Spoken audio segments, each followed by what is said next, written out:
My name is Akanimo Akpan, and I am a senior consultant at Rios Partners. Rios has been a key partner in the RINGO process, along with Right Collab and Waxy. My role today is quite limited. I'm co-hosting along with Deborah, Charles, Nancy, and Gideon. I will briefly share the plan that we have for today, and then lead us into a check-in, then invite the other members of the hosting team in at the right time who will play various roles. So for our plan today, we have about 45 minutes together, or 40 minutes now. We will do a brief introductions. Then I will invite Charles in to paint the context and why we are gathered here today. Deborah will come in to share some of the key issues and challenges that the board face, at the moment. I will share an overview of the action pod process as we have conceptualized it so far. It's still open to further inputs, and Nancy will share the next steps and registration. But when we get to 4, there will be ample opportunity for you to bring your voices in the form of questions or insights or suggestions, to the team as we design this together. Thanks, Nancy. So to just get a sense of who is in the room, I'm putting into the chat box a Mentimeter link, and I invite you to click on this link, please. And yeah, let's see who is in the room. And it's just one question with 3 options. Are you a board member? Are you a person who wants to encourage board members to be interested in this process? Or are you just an interested onlooker who is a friend of RINGO? So let's get a quick sense of who is in the room. And Nancy will project the results for us to see.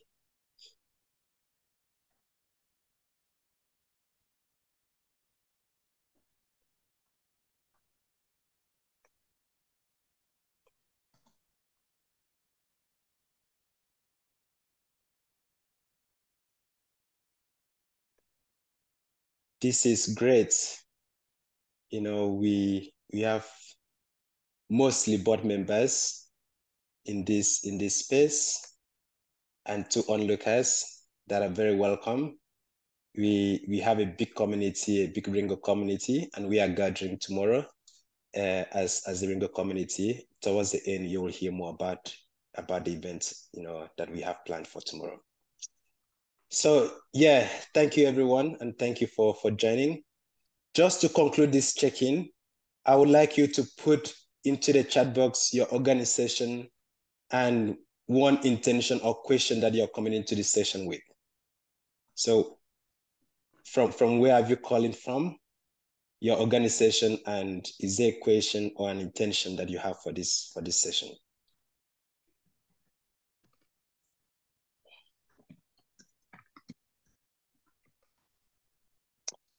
We will move quite fast given that we just have 45 minutes planned with you. And we know that you are busy people, so we wouldn't want to keep you beyond the time that we have together.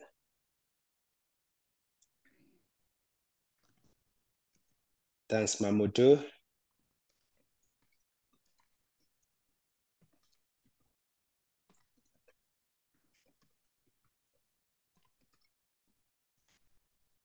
Thanks, Sophia and Dolphin.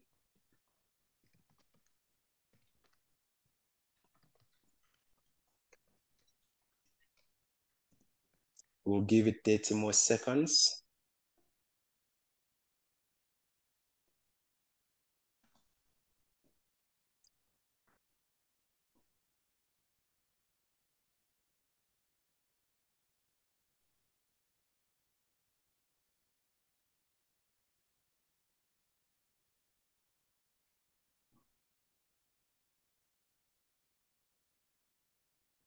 We have a good spread here from different parts of the world.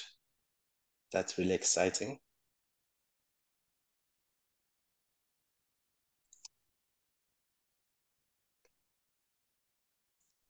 If you are still typing, please keep typing. And I will invite Charles in to paint the picture of the context and why we are gathered here today. Over to you, Charles. Thank you so much, Akanimo.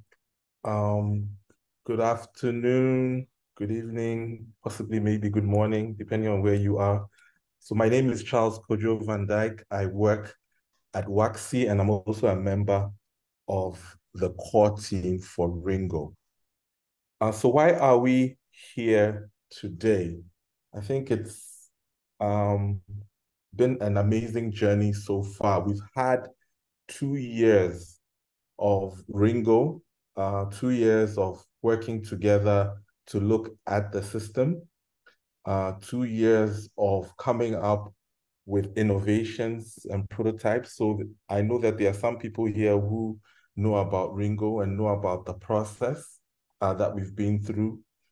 2 years of going through an inquiry process and really documenting lessons.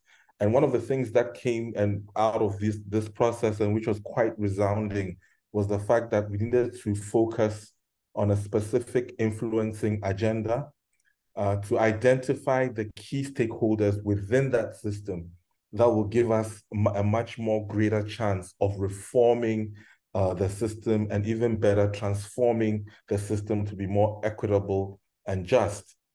And two of these key stakeholders that were identified were institutional funders, so the philanthropic foundations and the bilaterals.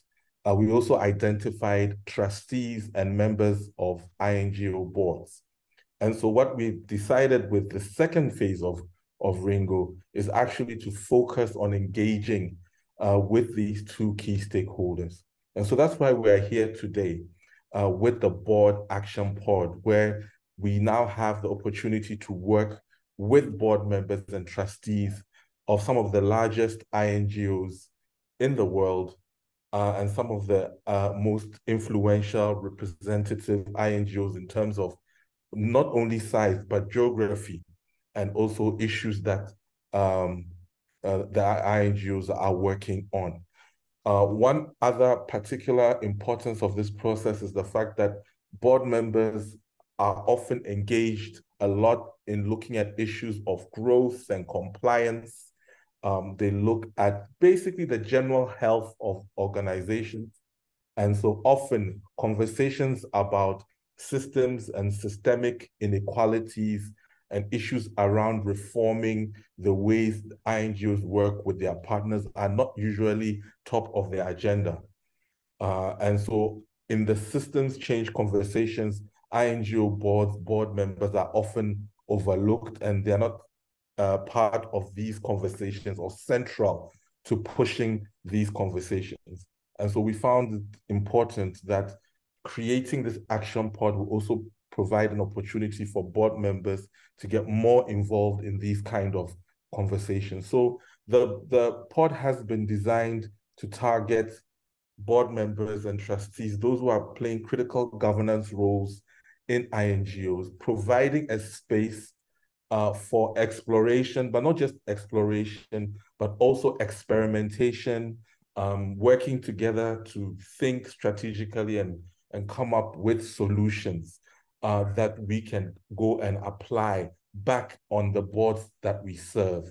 We want to make sure that this process is not only useful for members of the board action pod, but it's also relevant for your current board roles so that you have something pragmatic and practical to go and apply within your institutions to make change happen. We are hoping and we believe that through this support, we'll have a lot of champions within the various organizations. So we're really excited to have you on board. So at this juncture, I want to invite Deborah to give us a little bit of a perspective on the issues that you're grappling with as board members and how we propose in terms of some of the key issues that we think should be central to the board action pod. Deborah.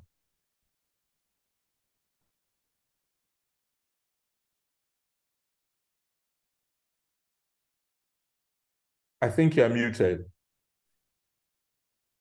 Thank you. I thought it was just my voice had disappeared. Hi everyone, I'm Deborah. I'm a partner at Rights Collab and one of the co-conveners alongside Charles and Nancy and others of the Ringo project. I'm a little bit poorly today, so I'll try not to cough through this presentation. I just wanted to give a bit of a kind of contextual picture. It's not exhaustive, but why boards are grappling with some really difficult issues right now. I sit on a couple of boards. I support CEOs and other sector leaders in their work with boards alongside RINGO. And there's a lot going on right now. And I think this is a really challenging time for boards. And sometimes you feel a little bit ill-equipped or divorced from some of the challenges coming your way. One board that I'm engaged with, or I'm familiar with, recently experienced a really serious challenge. A stakeholder accused the organization of being non-inclusive. One of its programs, they said, was discriminating participation and engagement based on race and class. It's more than an operational issue, so the board was naturally drawn in to try to find a resolution. I'm not going to go into the details of that, but you can imagine how just one situation, which is actually quite common nowadays, raises a whole host of challenges that RINGO has been addressing and encapsulates some of those issues that many boards are facing at the moment. Obviously, localization, someone's put in the chat, that's, they're in the midst of the localization agenda. Race, power, decolonization, these are all different phrases, all very challenging, and all kind of present, for some organizations, a real existential crisis. On the localization agenda, funders and everyone are kind of on top of that. And we're seeing even a pushback. There was a survey result, some information that came out just a couple of days ago that showed that many INGO leaders said, localization, okay, enough. Can we move on now? Well, these are, others would say, actually, localization doesn't go far enough. We need to completely decolonize. This should be, if it isn't, on board's agenda. Obviously, funding is front and center this that can help drive these processes. And bilateral organizations and philanthropic organizations are very much on side with a desire to get much more funding to local organizations. There's the USAID pledge, which most of you will be familiar with, which is committing to 25% of funds going to local organizations and later moving to 50% of those funding. There's still lots of barriers in the way, but the aspiration is there. We now have 18 bilateral funders who have committed to that as well. I think it happened at UNGA last week, actually, a bigger commitment, and a number of at least 15 large philanthropic organizations as well. Aside from more funding going to local CSOs, we're also seeing more funding going to the private sector. The term the Beltway Bandits still that came up in the 90s is still familiar today. We're seeing changing business models and income generation. Two boards that I work with are both having a kind of hybrid model where they're doing charging for services. What are those business models that will support the INGO of the future? And can those be decolonized, or are they just another form of taking money and resources from local people? So there's big questions around decolonized business model. All of this and the challenges certainly that RINGO was dealing with, there's what is the role and purpose and way of working for INGOs, less hands-on delivery, less direct delivery, but much more demand for openness and participation in that decision-making process. And for boards, this, of course, presents challenges to who are you accountable to? Are you accountable to your donors? Who makes those decisions? How do you open up and democratize more? Can you embrace that size, that reduction, and how do you manage that? What's the pathway for some organizations either to closing down or to becoming kind of a new entity altogether? And what are your regulatory obligations in doing that? Duty of care to staff and partners. This is no small thing. You know, we've had some INGOs being accused of toxic work cultures, obviously, in, you know, systemic racism. Sometimes it feels like you have conflicting duties of care. You've got your headquarters staff based in London or Washington or Geneva, and you have the staff of the partners that you work with or your country staff. You know, what is your duty of care and how do you manage this in a fair and equitable way? Safeguarding policies that are being imposed by donors in some cases, or that you know you need to bring out, come with costs. What are all of these trade-offs, and what does it mean in a shifted power way? And then finally, again, this list is not exhaustive: leadership, staff turnover, recruitment. You know, in you know, do you risk, how do you want to rock the boat? Do you want to recruit, you know, game changers and disruptors, or do you want a safe pair of hands? You know, do you want the change agent? How do you manage that, and what's the right recruitment process?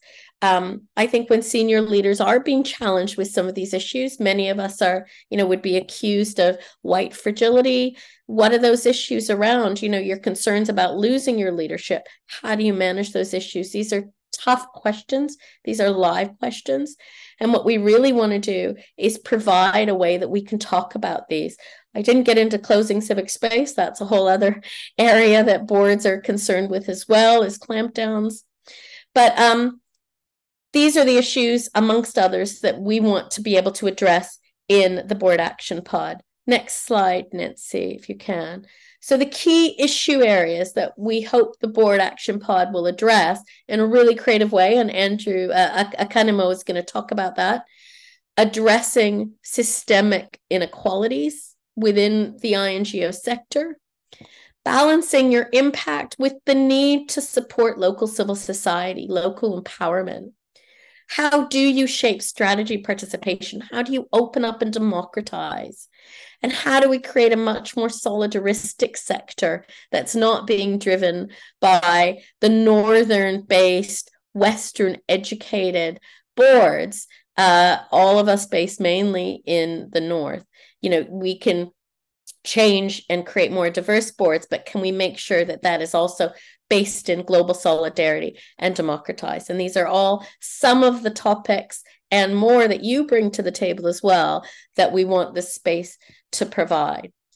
I'll hand it over to Akanimo. Thank you. Thank you, Deborah.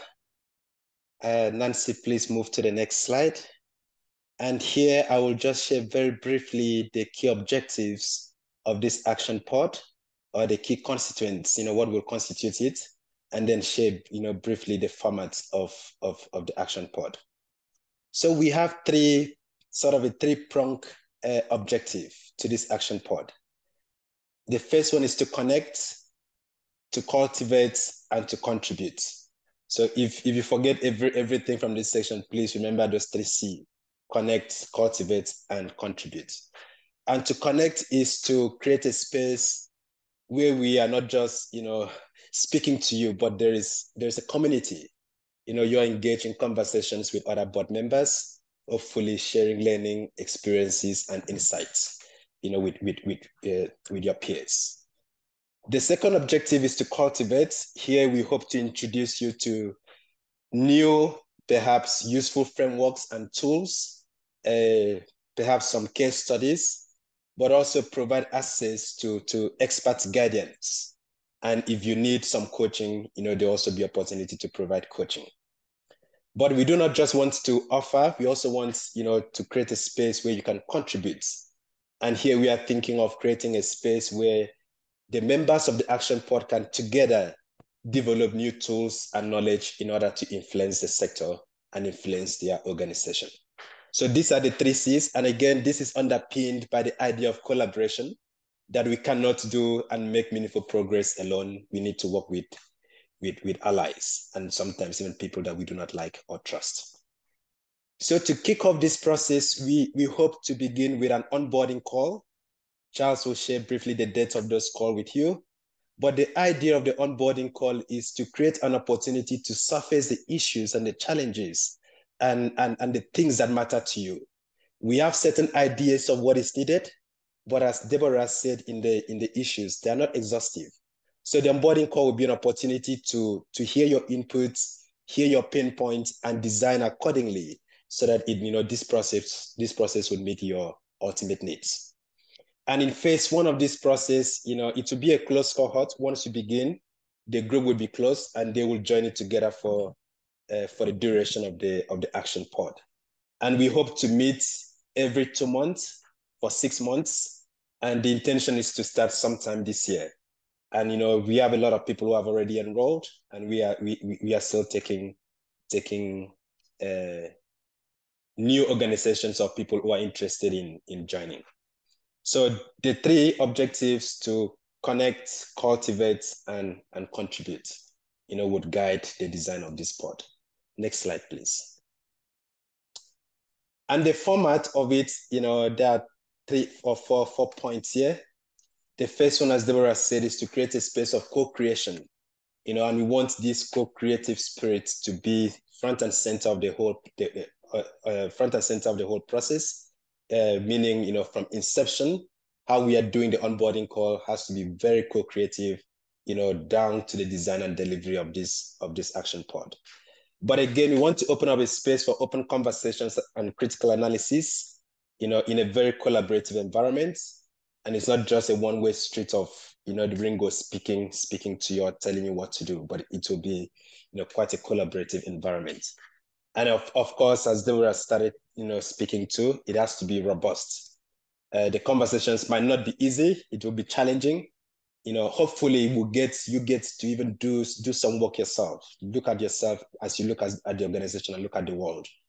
So it will be an interesting dance.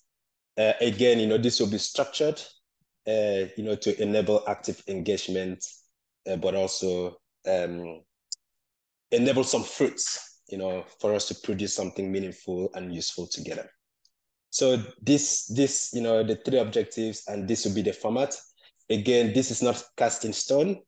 Through the onboarding process and onboarding call, we will get your inputs and develop this further. Charles, please come in and speak to the key dates. Thank you so much, Academo. And so there's a couple of dates in which we want you to take note of. Of course, today we are having the open sessions. We've had one in the morning, we're having one right now. We're hoping to have our first onboarding call on October the 16th. We've put down 3 p.m. GMT. However, we also know that we are based in different places and different time zones. So we'll be getting in touch. We can be quite flexible with the time, but we're looking at an afternoon call. Just the same with October 24th also, for the second onboarding call around the same time. But like I said earlier, we are flexible with the times and try to arrange it in a way that we can have everybody on board.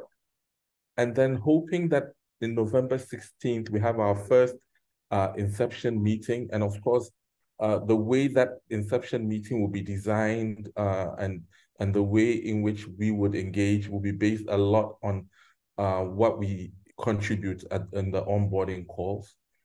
And then next year, we'll have a workshop on February 20th, and then a second workshop on April 18th.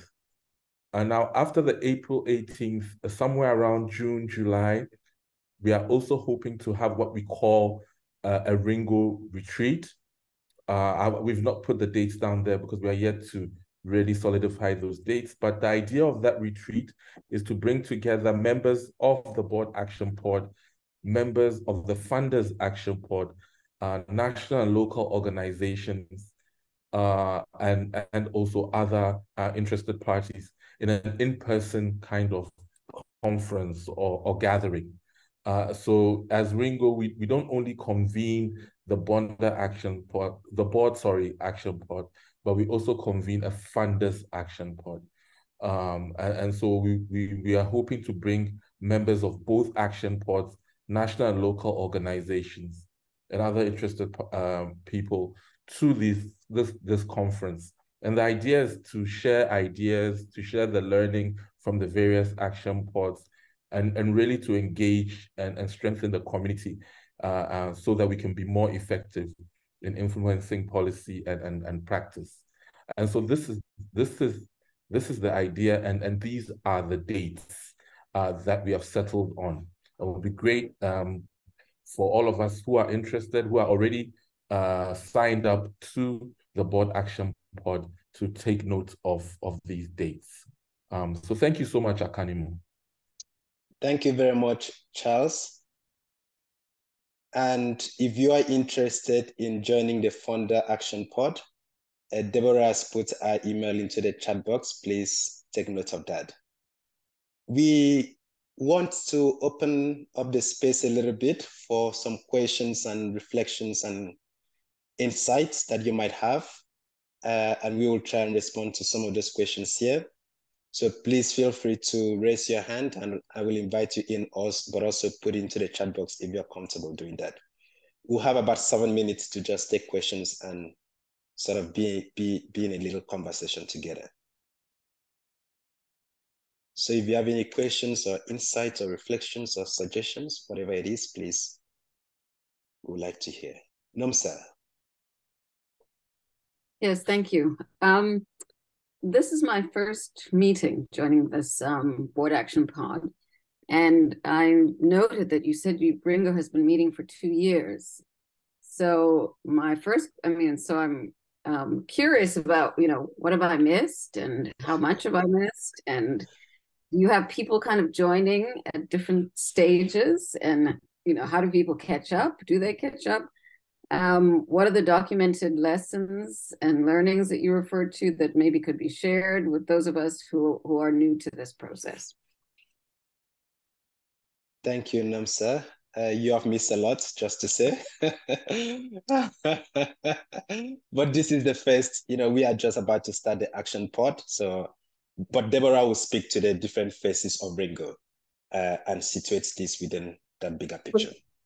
Yeah, Nonsa, thank you so much. So we started off, we didn't go into the background, it's all available on the website, but we invited people to apply to be part of the RINGO process. It was about 2.5 years ago now.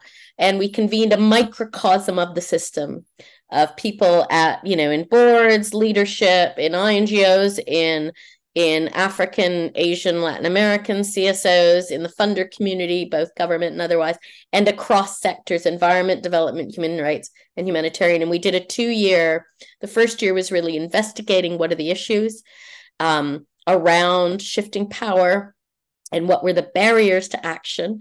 And RINGO is very much situated on that systemic dimension. What can an organization not do on their own? And then the second year, we hosted a series of prototypes, 8 different ideas that we thought would make an impact on shifting the system, on everything from new risk models, accountability models. Isabel is here, who is involved in that one, to right through to looking at new ways of dealing with more inclusive language and so on. That's all available on our website. And then we opened up with our learning festival at the end of last year, and then this is our second phase. So you haven't missed anything in the second phase. And this is just, we're taking that learning and we're now trying to say, how do we deepen the impact of that work and that knowledge that we've built to date? I hope that helps. If you want to get in touch directly, we can tell you more. No, thank you for that.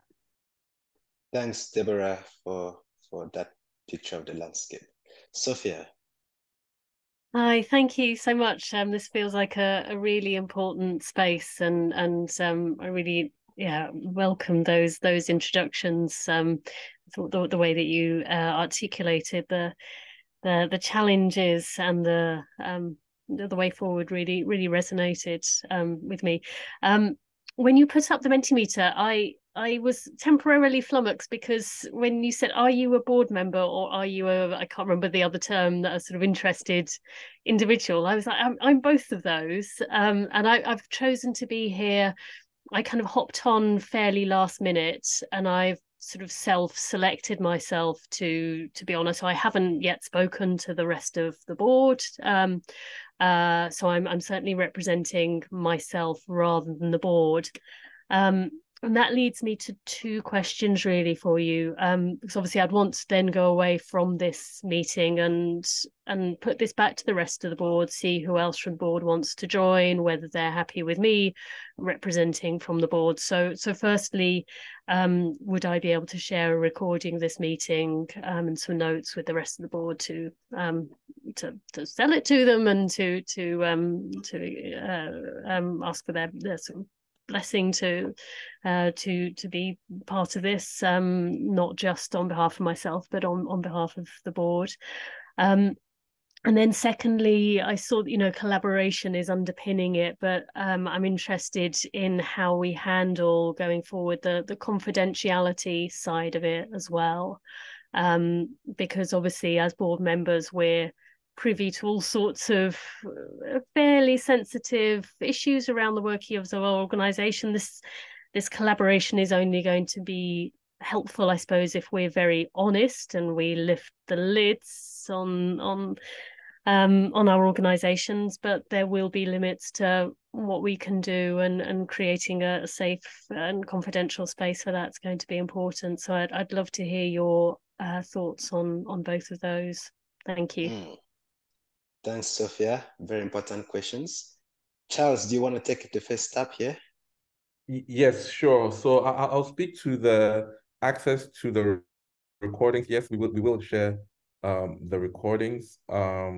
Also, we love the idea that you'll be speaking to your board. With this process, we've been encouraging a more institutional approach. With the first phase, people came in as individuals, which is great, because we are individuals first. But we are hoping that with this phase, it will have an institutional backing, so that you can, when you're working and going back to your board, you can then apply something that is really relevant to the work that you're doing as a board member. I think the issues with confidentiality, that's a very, very good point. And as RINGO, we've always emphasized on the highest levels of confidentiality.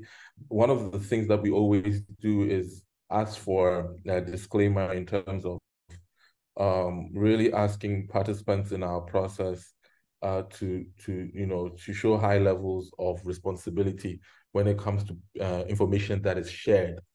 But we also understand that there's a limitation to what could be shared depending on what a specific issue is. And so what we do is we encourage people to share within their comfort zone and within their ability to.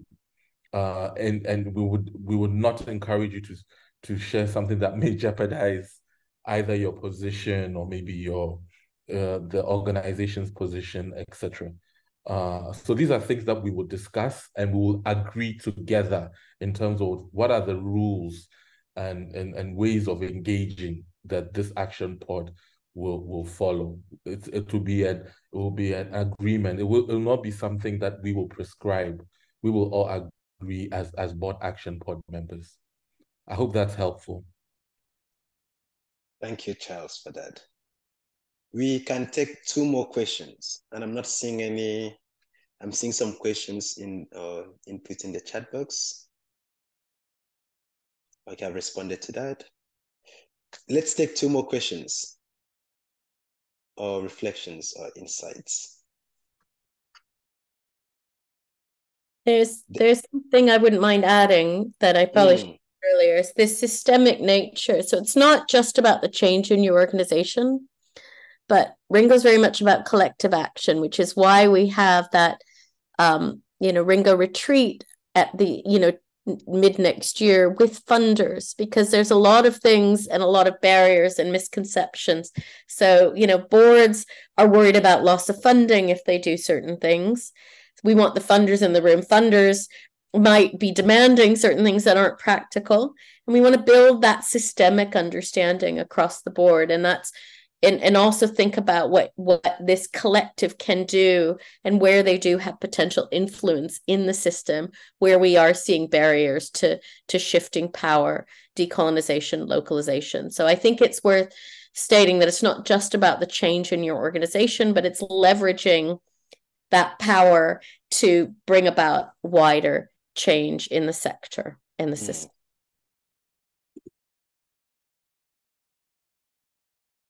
Thanks, Deborah. At RIAS, we put, we developed the pillars for radical collaboration, and we put building collective power as an essential ingredient to radical collaboration. And I think that is what you're speaking to. There's 2 questions in the chat. Charles, probably good for you, those ones. Yeah, yes, let me respond to the numbers. I think there was a question about the target. Yes. So we've been encouraging the organizations that we've approached, we've encouraged them to propose at most 2 persons, at least 1 person, and we are actually looking for a numbers between 25 and 30, which we think is a reasonably manageable number. Currently we have, I think as of yesterday, it looks like 19, or as of today, 19. And it looks like we've already got some interest coming in, and so it looks like we may reach our targets of between 25 and 30. We don't want it to be so much of a big number because we want to make sure that everybody participates and is active, and we really get the best out of the space in which we are creating. There was also a question, okay, how it will be structured. Akanimo, you want to speak to that? Can you say something about whether this is just focused on INGO boards? Then I'll come into. Oh, excellent. Yes, so the focus is on INGO boards. Yes, but different types of INGOs, some of the major, what we call large INGOs, but smaller ones too. But not just NGOs that work maybe in humanitarian or social justice, but also environmental. So very diverse, peace building, governance. So very, very diverse themes. So we've tried to make it as representative as possible of the system. And because the idea, and Deborah emphasized on this, is that ultimately we're trying to transform the system, and we need to make sure that as much as possible, that we have a process that influences this transformation. So yes, it's specifically for INGO boards. And to add to that, I would imagine that it would be good that these board members have some experience. Maybe a very new organization might not be ready to join the action pod yet, given that they have just started. Hopefully, they are set up in the right way, that they overcome these challenges that we are trying to address. So we would want institutions that have already been established, irrespective of size. So from very, very big INGOs to very, to the smaller ones, rather than the ones that, have just organizations that have just started and they don't really have a board in place.